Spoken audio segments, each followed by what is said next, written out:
Welcome to Scene Invaders. I'm Dan, that's Backface, and that's Billy Blinks, a past and maybe future invader. And I have a quick giveaway. The first person to find a video with Bill and I in it gets a free entry into our Discord. Little hint, it's going to be at least 2 years old, but just comment found it, free entry to our Discord. There you go. All right, so we're here to talk Rings of Power, and Bill is the resident expert on Rings of Power. He painted his baby, his newborn baby. He painted the room Lord of the Rings themed. So that's all you need to know. So he's going to be leading the discussion here. We're happy to have him. And we got 3 episodes to talk about. So once it gets to a 1 episode breakdown, be just like our normal style, we're going to do it that way. This is going to be more of a discussion formed video. So let's get into it. Bill, take it away, man. What do you think? Yeah, Dan, it's kind of funny. This season premiere, 3 episodes, kind of like your giveaway, right? It might take a while for people to find the episodes, and once they find it, there's a lot of crap there. There's going to be a lot of me that people will find. Shout out, everybody. Long time no see, but nice to see everybody. Yeah, so Rings of Power, Season 2 here, Amazon Prime 2, Season 2 of 5 that we have set, promised, delivered. People at Amazon put a big financial investment into this show. Oh, yeah. Was very interested to see how we were going to kick off Season 2, guys. I think if anyone was on the internet discourse a few years ago when this dropped, it was the big Rings of Power versus House of the Dragon rivalry. Mm-hmm. The petty wars continued. That when Rings of Power dropped its Season 2 trailer, House of the Dragon then dropped its trailer 6 hours later on the same day, right? So these two shows a little bit inexorably linked. I will admit, I am a big Lord of the Rings guy. I was very positive on the first season. I will also throw this out there for the Vader crowd. I'm very much a big book guy, but I will not, and I think all of you need to not let the books get in the way of enjoying what could be a good show. Because if you're going to live fact by fact, beat by beat, then you should hate Peter Jackson's movies. And I know none of you hate Peter Jackson's movies because you're crazy, because no one hates his movies, and he changed a crap ton of stuff. And so let me just say, I always kind of bring that spirit into these reviews, right? So I will just say off the top, but I got to get your guys' vibe. I actually really enjoyed the first 3 episodes. I thought it had a much more kinetic feeling to it. I felt like it went beat to beat. I felt like there was actually building upon one another. I didn't feel like the stories were as disjointed as in Season 1. It seems like everyone is starting to come together a little bit more, and you get a whole lot of Sauron. So, I mean, did you guys like the first 3? Yeah, Bag. I don't know about you, but I like all the Sauron we're getting, and he's changed his name 2 times now. But I'm a big fan of that. What about you?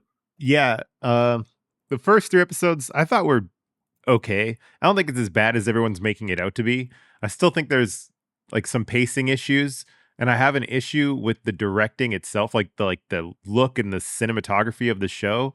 I think is its weakest point, and it does dirty to a lot of things that should be better in this show, like the costume design and the set design and things like that. I feel like could look a lot better under different direction. But the story is a lot more interesting than Season 1. It feels like there is momentum where a lot of Season 1 just felt like treading water, and it drove me crazy.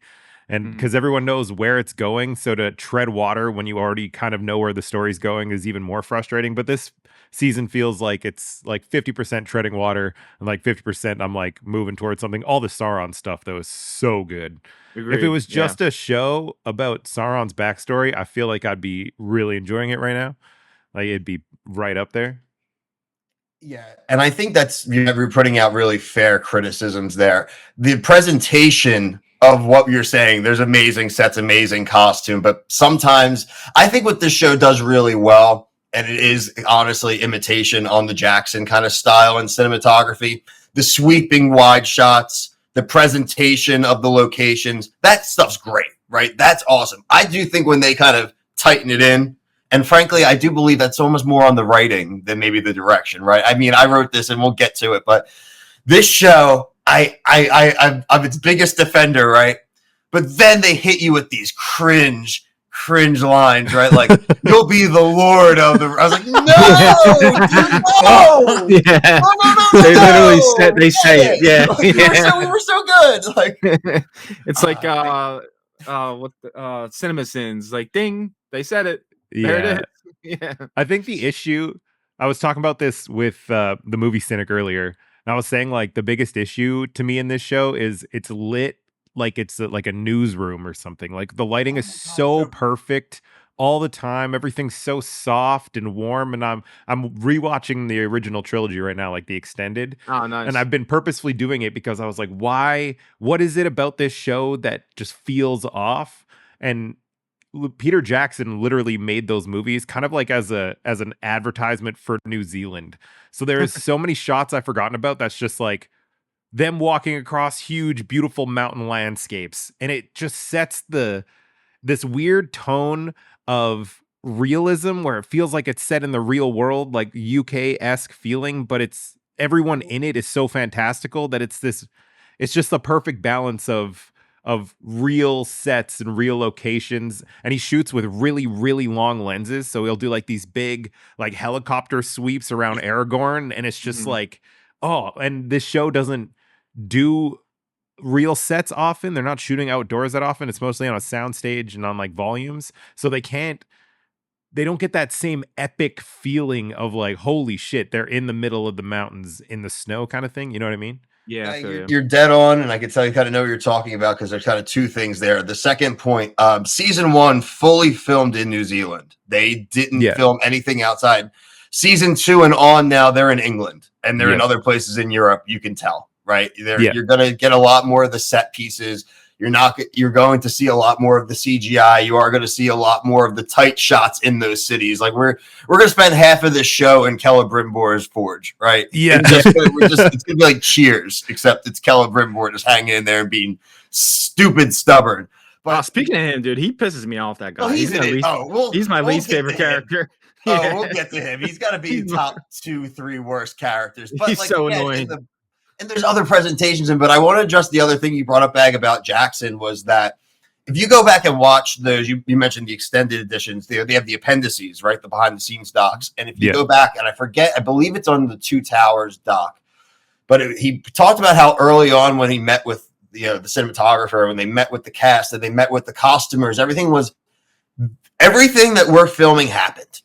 This all really happened. We are going to film this as if we are just happened to be in King Theoden's hall when they were talking, right? And it's very handheld. A lot of it's on the shoulder. There's not a lot of, like you said, during the dialogue, there's not a lot of set rigs. Like you can tell, like it's not one perspective. And it's like they try, but like you said, there's again, this show's not going to be Lord of the Rings, right? It's With the money, though, they could be. That's what's frustrating. With the budget, they could, but it's just so much more effort.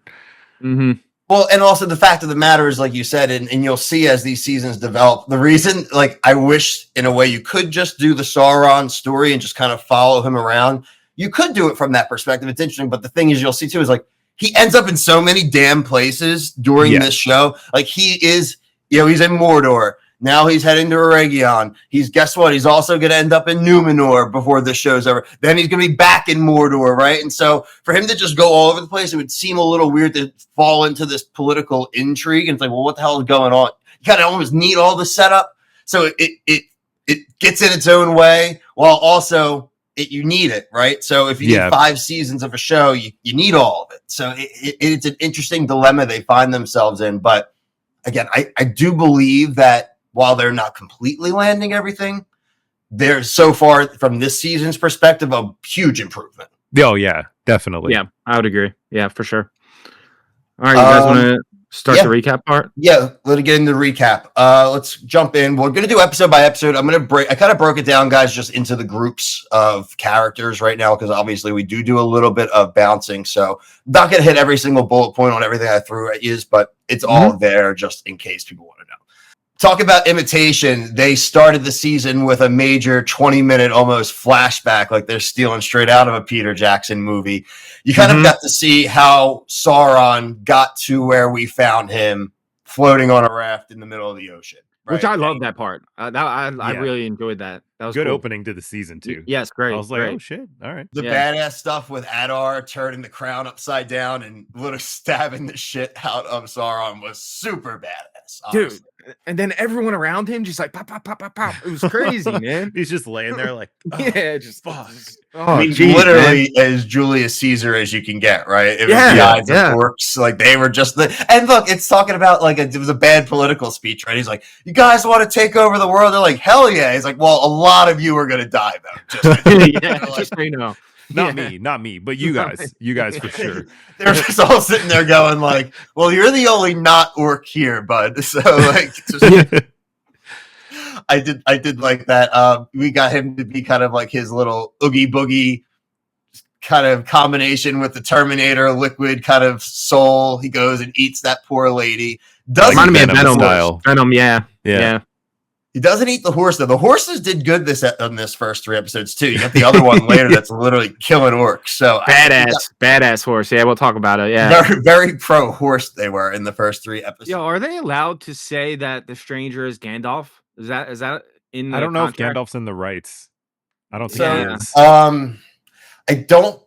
Gandalf's fair game. Gandalf exists in the Second Age, so you could use him. You could use Gandalf, just like look, you can use like they used Elrond, right? Like Elrond's in the movies, so you can use Sauron's in the movies. Yeah. That's kind of the. And then we did a podcast last year all about season 1, and the big 2 things were who's Halbrand and who's the stranger, right? This is what I talk about in the regards of like, if you are a fan of the books and a real Tolkien guy and you're a purist, you're going to hate this because guess what? I'm 95% sure that it's Gandalf, right? It would not be accurate to the lore of the books. He's not supposed to be there. He's supposed to show up later. He's supposed to show up somewhere else. I just don't see like how you just get so damn heavy-handed on what he looks like.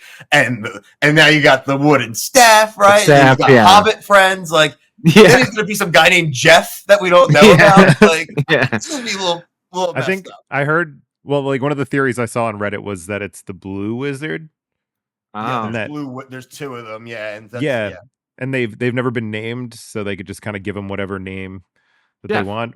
I feel like I'd be better with it being a Blue Wizard than Gandalf. Oh, really?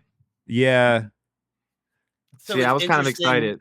It's interesting, and I have it for the notes for episode 2, but we can kind of dive into that because people are going to kind of be probably yelling at the screen, go, no. So there are multiple Blue Wizards in the Lord of the Rings lore. Like Bag said, they're never named. In early iterations of like comments from Tolkien, he kind of mentioned them as being evil, forming these kind of cults and stuff like that, and being bad. But later on in his life, he kind of changed his tune a little bit to say that if it weren't for the Blue Wizards in the Second and Third Age holding off men in the East, that they wouldn't have won either of the conflicts. So there could be a thing where like this, could there be a good Blue Wizard and a bad Blue Wizard, right? We saw the desert guy and we have Jeff. Like, are they? I would be fine with them going that way too. But like, I think for this show, like they got Galadriel. They have a hard time believing they're not going to like snag the Gandalf cookie. Yeah, he's just. It's almost like I don't know. I wonder if they're smart enough to not touch him. Only not because like Gandalf is so important or anything, but just because Ian McKellen is so good. Like finding an actor to like yeah, Elrond in the movie is pretty good, but like finding someone to fill the shoes and kind of play it differently, not that hard. But like playing Gandalf, you can't really play him differently because he's just thousands of years old. He's kind of baked in as his character. I don't know. It seems less dangerous to me. I feel like they're probably still deciding, honestly. They're probably keeping it vague purposefully to see how mad people would be. Perfect. What do you guys think down below? Let us know. That's perfect thing to speculate on. There you go. Gandalf or not Gandalf? Young Gandalf. Is this like young Sheldon? It's young Gandalf. Yeah. I don't want hot Gandalf. That's weird. Well, that was well. First of all, we have hot Sauron now. I mean, this show is basically hot Sauron. So. Yeah, especially with his new form, with his long locks. The only other thing, really, a couple other stuff as far as we get to see the debate. We see Galadriel versus Elrond. Elrond, rings are bad. Smart. Galadriel, we need rings. Dumb. Right? I mean, again, we do have the foresight of knowing where all this goes. But yeah, I do think it was interesting. They showed the rings. The rings have names. I'm not really sure why they didn't bring that up. The red ring that Cyrodiil has, Mr. Boatman, that we'll talk about in a second. That's the red ring. That's Gandalf's ring.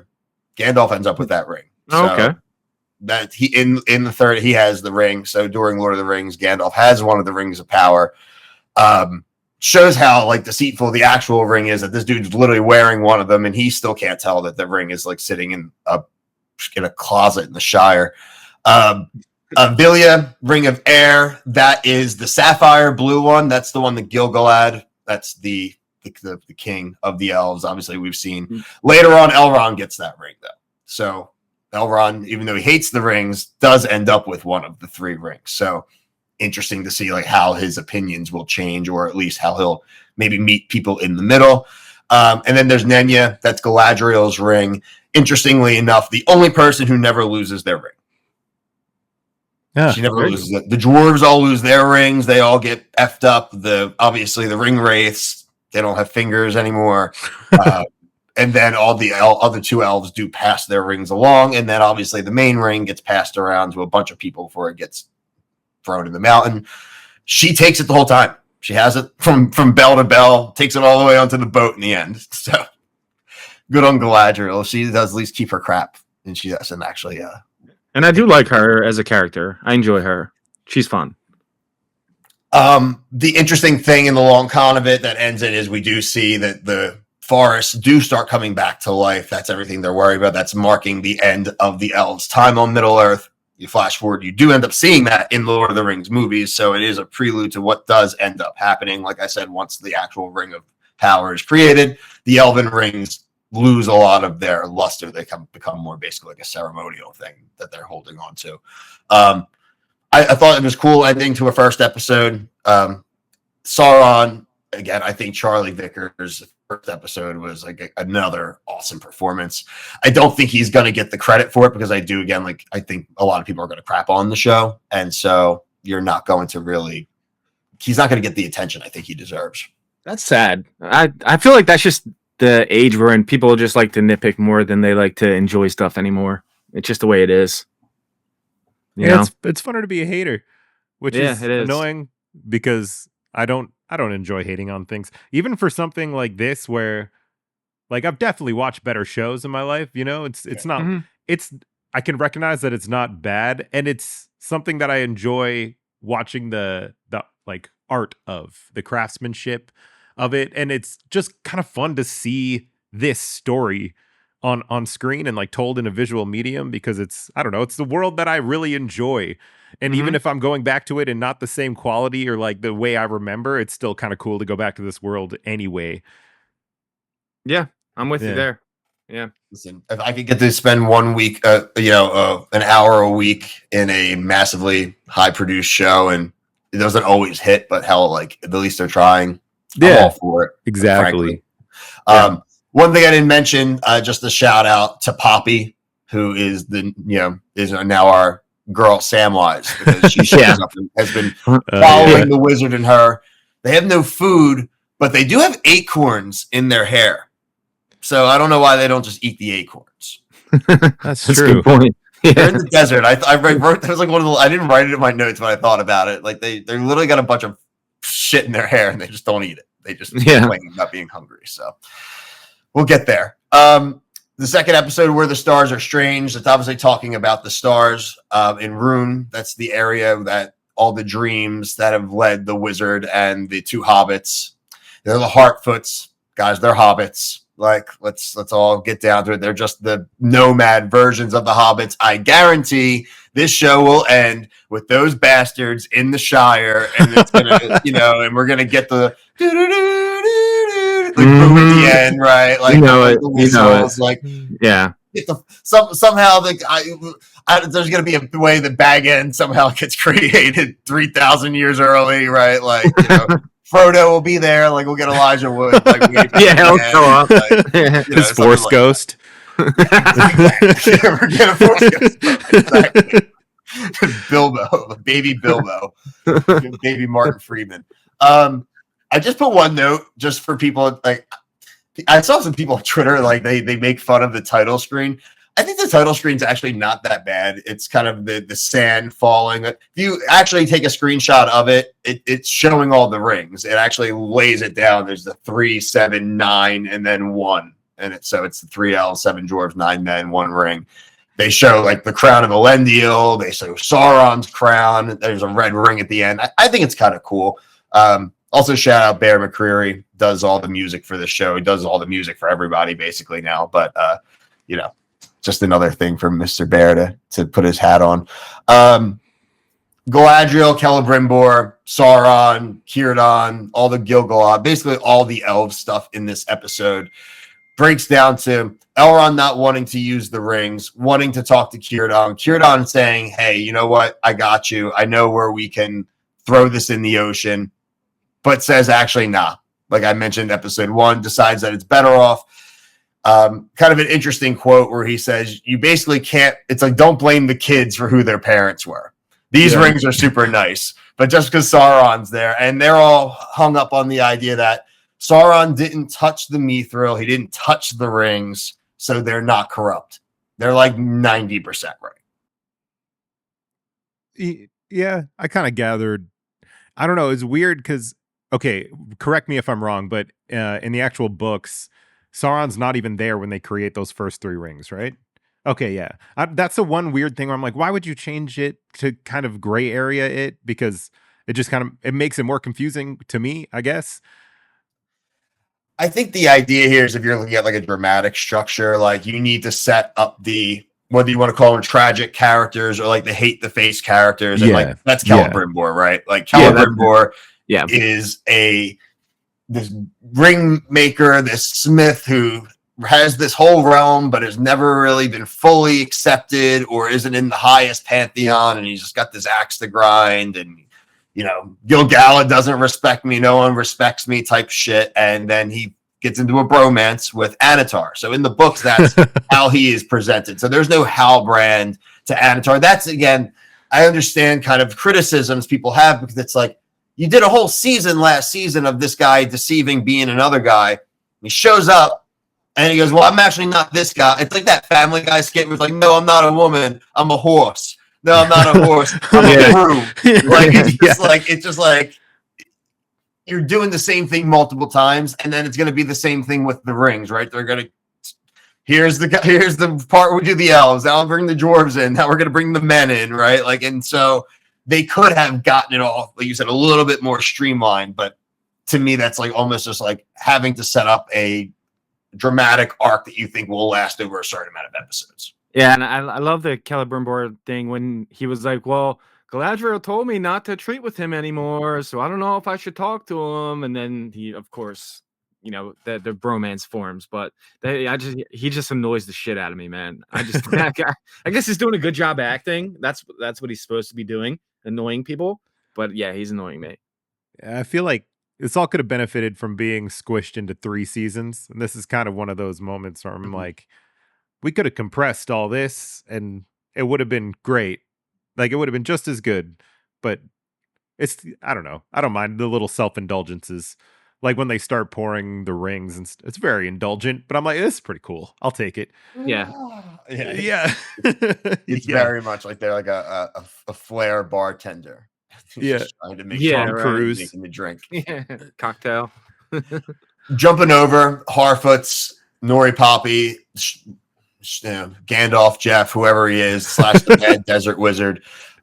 He finds the staff that he had in his vision. They get attacked by these gold masked bad guys. He does this sandstorm, but he blows all the hobbits away and he loses his staff. So I thought that was actually kind of like a laugh out loud moment. He just blows his friend away. Yeah. Yeah. He's just like, no.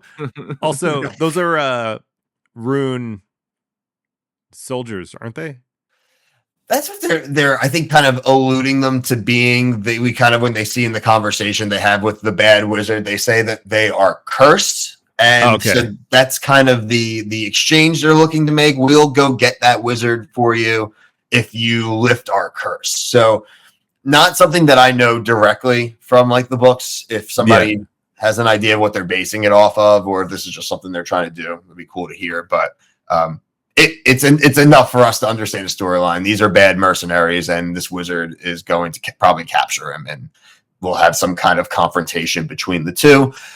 My whole thing is like, out of all the stories, this one feels the most disconnected with the rest of the show. Like, I would agree with what that. the hell? How are you tying this back in? Right, everything. Numenor makes sense. Like everyone else has kind of interacted already, right? I realized at some point in episode 2, I don't even remember where they're going. They're looking for like a constellation, right? Yeah, they're just following stars. Yeah, that's crazy to me. That is crazy. I did not remember that at all. Like when I was watching the tornado go up, I was like, wait, what quest are they on? Like, why are they walking around the desert right now? Yeah, sure. I feel like they're going in the wrong direction from everybody else right now. Yeah. Like what?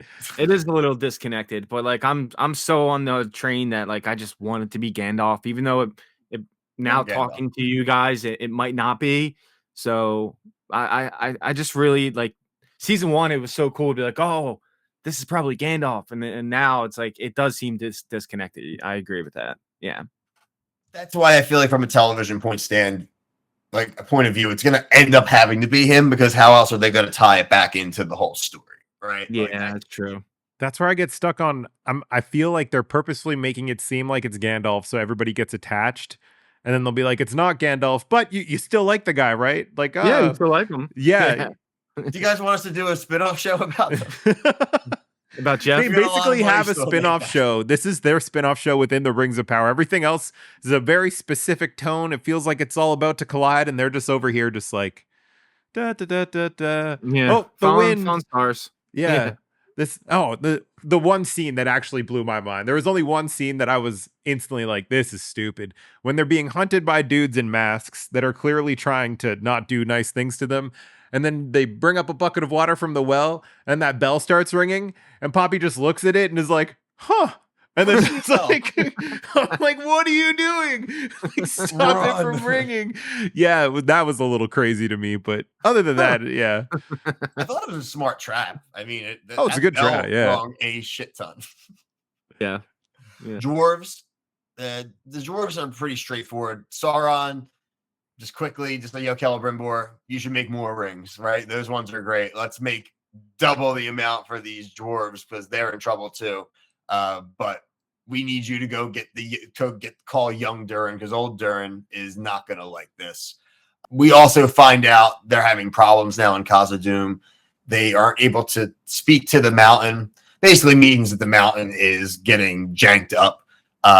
Something I think they kind of snuck in there, which I think they should have made a little more pronounced, is that, which I thought was cool, is they're tying it to the eruption of Mount Doom. So they're saying because Mount Doom blew up, the whole freaking planet basically blew up, and it made all the crap collapse on their bridge, which was all their light reflectors. So basically their power generators are gone now. So they are now out of food within a few months, and now they have no light / power. We know what happens to Khazad-dûm, right? Everyone's seen the Fellowship. We know that that's not even until the next stage, right? Yeah, and that's also why people were pissed off about the Balrog showing up in this, because it's way before the Balrog's supposed to show up in the books, right? So again, I get it. You got this big fire demon there. It's like, we're not going to use it. Now, I'm glad he just hasn't shown up again already. I'm thinking that this will be something in a later season, that they will bring the Balrog back, right? And then we'll see all the goblins probably roll in, even though it wasn't supposed to happen already. But I don't really mind. Again, if you're making this as a prequel to the Peter Jackson movies, like, fine. Do what you're going to do. Get everybody to the point where we know them. I'm fine with it. Yeah, that's true. Yeah. Kind of where I'm at. Yeah, where you still have the Durin versus Durin fight. That's also pretty confusing for people. I mean, it is accurate that they are, father, son, all that, but like, you could have given them a different name. I think it would have helped a little bit. Last thing. Oh yeah. So the last thing I thought was cool. It's a little Easter egg, and we do get it is shown in a scene. That guy Narvi, the dwarf, makes an appearance. He is important in the book lore because he is the one, along with Celebrimbor, that invents the Ithilden, which is the magic doors. the Mithril doors. Oh yeah. That's what he starts inventing at the That's end. what that string is that a was little bit. Yeah. So cool. the stuff, the speak friend and enter, the fact that they do completely, they were very intentional in this episode to show the massive entrance to Khazad-dûm with the statues and everything, kind of like how you'd seen in The Hobbit with Erebor. But the fact is that's going to be closed off. It's going to be collapsed, right? We see the only way into Khazad-dûm now is via the doors of Durin, which are these magic doors, right? So that was cool for me. That was probably the coolest Easter egg for me so far in the first 3 episodes. I love Easter eggs, man. They're the best. They're so much fun. That's really the main stuff for episode 2. Really, episode 3, it does start to focus a little bit more on the men and on that kind of side of it. So you do get to see Isildur. We do get to see him find the spiders, the Ungoliants. I don't think it's Shelob, people. Shelob is gigantic.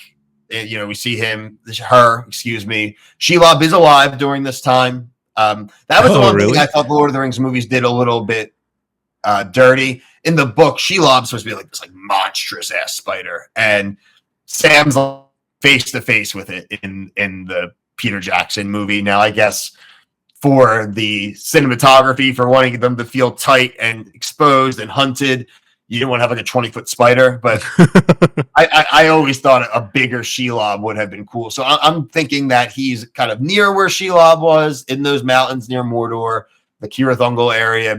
Maybe one of her kids or brothers or something like that, but it's freaky. Those things freak me out. That whole sequence. It was a cool ass sequence, but I'm not good with spiders, man. Ugh. Yeah, me either. Yeah, but Beric, that horse, man, badass, killing orcs, getting back to its owner. You gotta respect him. Might seem bad, but I feel more emotionally connected to the horse than I do any other character on this show. I was like, as soon as he was running through the forest, I was in, man. I was locked in. I was like, yo, if this horse dies, I'm gonna be pissed. I do need the Isildur actor to bring maybe a little bit more. He's supposed to be the eventual savior of men in the big battle and slice the hand off. He's going to have the climactic moment of the entire series is his. Yeah. And right now he's just very whiny. He's just very moody. And I'm like, come on, man. Like, you got to be cool. Meanwhile, his dad is so sick. Like, his dad is a boss, a sick beard, awesome hair. Yeah, like, that's a cool king. Like, right now, I'm not loving Isildur. I think that's my least favorite difference in the writing from the original trilogy to this show is it feels like this show thinks that it almost has to normalize the characters in a way and like make them feel more like people now. And one of the coolest things about Lord of the Rings is it's almost idealized caricatures of people. It's not like, oh, he was a whiny bitch, but then he turned into Isildur. He was just like, he was always a boss. When he was 14, he was leading armies, and you're like, okay, yeah, cool. I don't know. It feels more fantastical in that way. You're right. It's like, it's like comparing like Jed Bartlett on The West Wing to any real president we've ever had. It's like, why can't our president just be smart and charismatic and like a Nobel laureate and like a good family man? Instead, we get these dickheads, right? Like that's normal kind of humans. what I'm thinking when I'm watching this. Like you said, Elendil is like, I'm just cool. I'm a badass. I'm just who I am. I'm an awesome soldier. Like I'm not whiny. No, I didn't go through like an emotional transformation. And this is what they're kind of doing with that Theo kid, right? The Bronwyn who died off screen. Is he like related to Theoden or something? No, a lot of people think he might. And this is where you're gonna laugh because it's like this is not like how I need to get this. I don't need an origin story like this. A lot of people think he's going to be the Witch King. No way. Because he's got the Morgoth blade. Oh yeah, that'd be I don't need an origin story for the Witch King, man. That's crazy. No, but an angsty Witch King. Yeah, like this like show, a troubled actually, the more I teen. think about it, I'm starting to like it. It's kind of almost like One Tree Hill, but for Lord of the Rings. We have like handsome Sauron, young Gandalf, who's probably like a cool teacher. You got like then we got this. Then we have angsty Isildur. Oh god, that's a pretty accurate description. One thing that One Tree Ring. Isildur that gives him hope for me like when Game of Thrones first started, Jon Snow kind of was like always in the background, and like he wasn't really that cool until like season 3, I think. So maybe he can Once he turn it got around. laid. Yeah, once he got laid. Yeah. And then So he He turns got back laid and into a betrayed whiny all of his bitch. friends. Yeah. Yeah, that's true. He was kind of up and down. Yeah. No, But listen, he did what he had to do. It's just, it's also Kit Harington is a good actor. Or it feels like this dude is giving it his all right now. And he's just kind of annoying.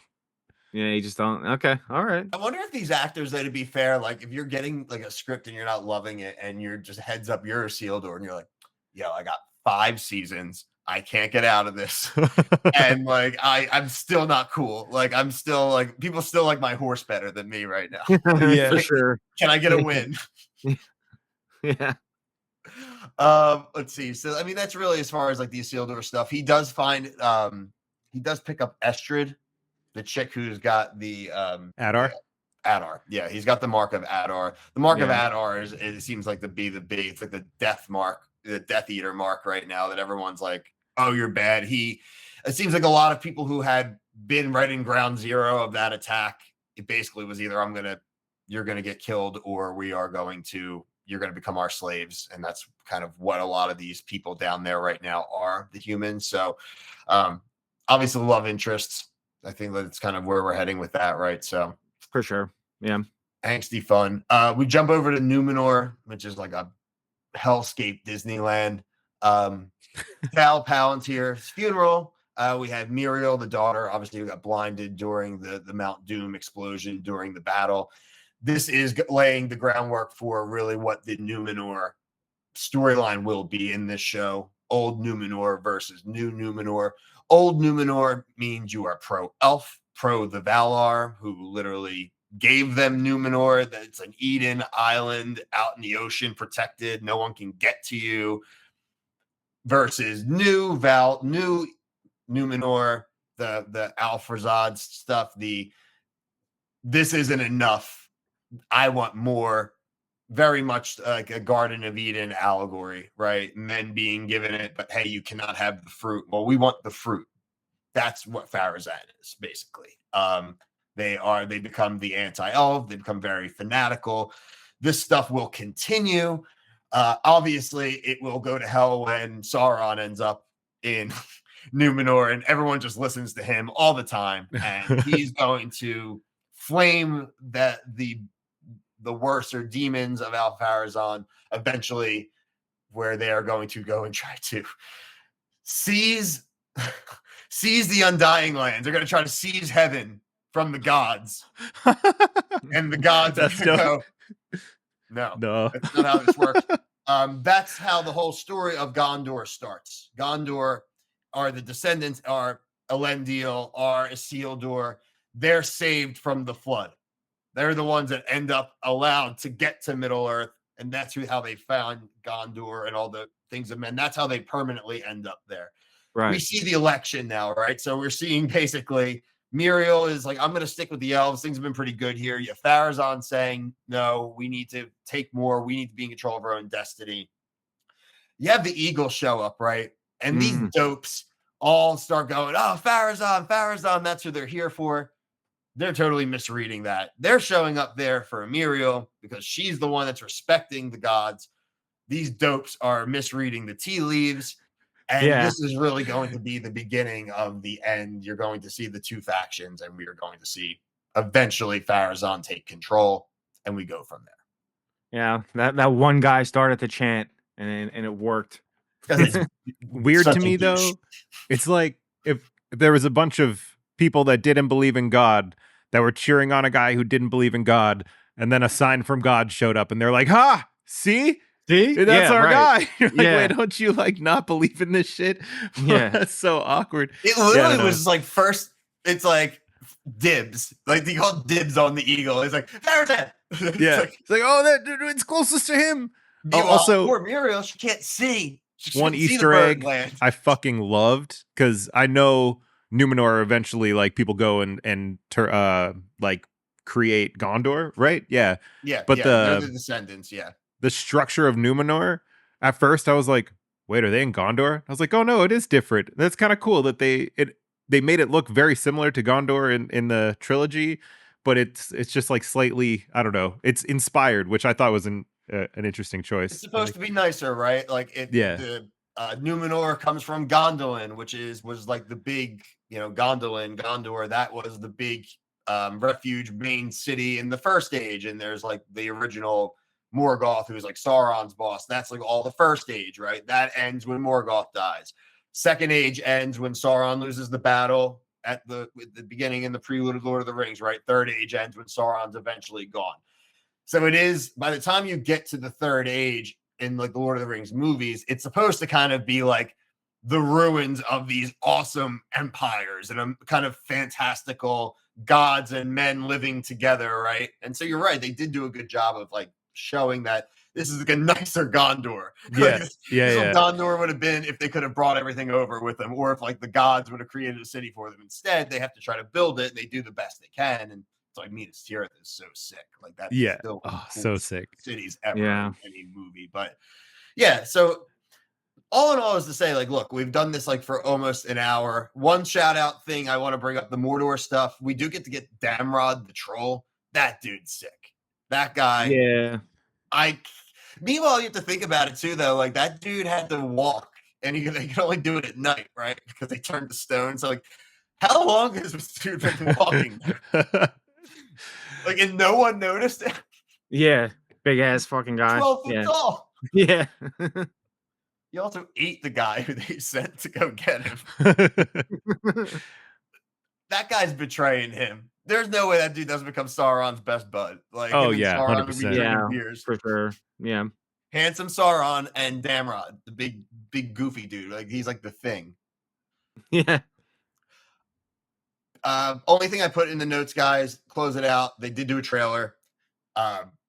It looks badass. It looks like there's going to be a crap ton of battles. It does look like Eregion which does happen in the books. It's going to get attacked. That's Celebrimbor's area. So I think by the end of this season, that town's going down, which will be pretty cool. They did show Damrod in a battle, smashing the crap out of people. So that's cool. I hope he's around for a while. And we did get a preview of Tom Bombadil, which is a fan favorite character from the books that never made it into the Jackson movies because he basically breaks all the lore. So going to be really cool to see him. And he's with Gandalf again, which makes me feel like that's why, again, it might be Gandalf. They know each other in the books when they show up there in Fellowship. They go there before they even start the journey. He's like another one of the Maiar type who they offer him the ring and he goes, nah. He's like, I'm good. Like he said, I would end up just forgetting about it and losing it somewhere. And it's like, well, you can't really put that in a movie if like 10 minutes into the first movie, they try to give the weapon of the world away to someone. He's like, I don't want it. Yeah. Kind of breaks the dramatic tension of like, this thing's kind of important. Yeah. All right. But hey, guys, I appreciate you letting me. Obviously, 3 episodes is a lot, everyone. Yeah, so it is. Dan, Bag, and also viewers, this is like the big base that you could build this whole season off of. I promise as we go now, right, they will just be very more reactionary and it'd be a lot easier when it's just one episode to talk about. Yeah. There's just so much information that they threw at you in these first 3 episodes that you kind of need a detailed explanation like this to be like, all right, what's actually happening? So yeah, appreciate Bill for doing that, man. You know your shit. And viewers, hope you guys enjoyed that. And yeah, we'll be here every week talking about it from now on. We'll do episode by episode, and it'll be the 3 of us. So hopefully you tag along for the journey. And thank you guys so much for watching. Remember, the first person that finds me and Bill in a video, free entry to our Discord, and our Discord's awesome. So go find it, say sweet. Found it, and then you win. All right. Thanks, guys. See you next time. Later. Peace. And Bill, you know your shit.